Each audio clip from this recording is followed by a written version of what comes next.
હું છું મોહિન મુલતાની, ઉમરાળા. વાત કરવી છે અમારા ઉમરાળા તાલુકાના 106 ગઢડા વિધાનસભાના ધારાસભ્યની.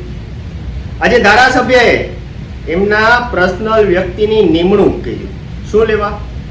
કારણ કે સાહેબ ધારાસભ્ય તો છે, પણ એમની પાસે જનતા માટે ટાઈમ નથી. જ્યાંથી ધારાસભ્ય બન્યા છે એમના માટે ટાઈમ નથી. સંકલન સમિતિની બેઠકમાં તાલુકા અને જિલ્લાની એમાં એ હાજર નથી રહી શકતા. એટલા માટે સાહેબે એક પર્સનલ પોતાનો વ્યક્તિ નિમણૂક કર્યો કે જવાબદારી સોંપી અમને.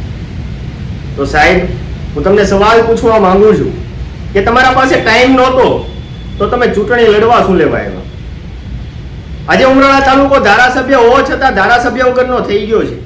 ઉમરાળા તાલુકાની અંદર 106 ગઢડા વિધાનસભાના તમામ ગામડાઓની અંદર, શાળાઓની અંદર ઓરડાઓ ઘટે છે, શિક્ષકો ઘટે છે.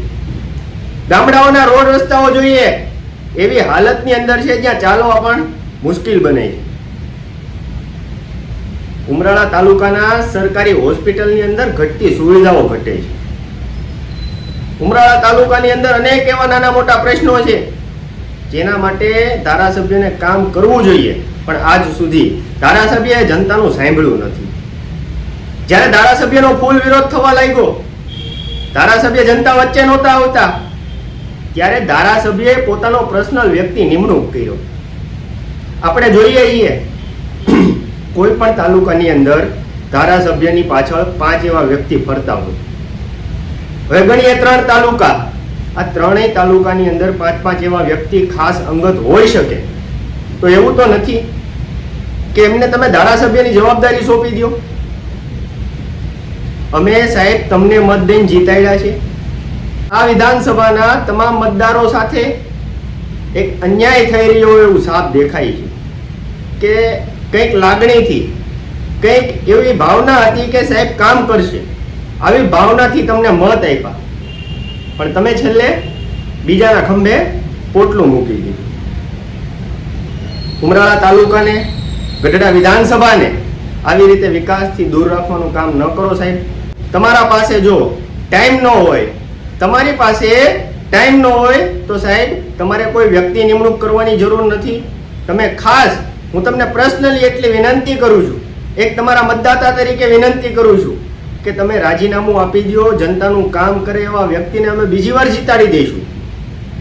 પણ આવી રીતે જે વ્યક્તિને અમે ઓળખતા પણ નથી, જે વ્યક્તિને અમે મત નથી આપ્યા, જે મત અમારો અધિકાર છે એ વ્યક્તિને અમે નથી આપ્યો, એના ખંભે તમે પોટલું મૂકો છો કે અમારે કોઈ કામ હોય તો એમની પાસે જવાનું. ક્યાં સુધી આ તાલુકો સહન કરશે? ક્યાં સુધી આ વિધાનસભા સહન કરશે? હું 106 ગઢડા વિધાનસભાની અંદર આવતા તમામ ગામોને વિનંતી કરું છું કે જો સાહેબ રાજીનામું ન આપે તો આવનારા દિવસોની અંદર આંદોલન પણ કરીશું. અને આવનારા દિવસોની અંદર સાહેબને જો ટાઈમ ન મળતો હોય, ઉમરાળા તાલુકા, ગઢડા તાલુકા અને વલભીપુર તાલુકા માટે જો ટાઈમ ન મળતો હોય તો સાહેબ રાજીનામું આપી શકે. આપણે ફરી એકવાર ચૂંટણી થશે, ફરી એકવાર એવા ઉમેદવારને જીતાડશું જે આપણા વચ્ચે લોકોના કામ કરે, લોકોની ભાવના સમજે, લોકોના પ્રશ્નોની એક નિરાકરણ લાવી શકે. આપણે તમામ લોકો જાણીએ છીએ કે ઉમરાળા તાલુકાની અંદર, વલભીપુર તાલુકાની અંદર અને ગઢડા તાલુકાની અંદર ઘણા વિકાસના કામો અટવાયેલા છે. આ વિકાસના કામો કરવા માટે હવે તમામ લોકોને જાગૃત થવું જોઈએ. જય હિન્દ, જય જય ગરવી ગુજરાત.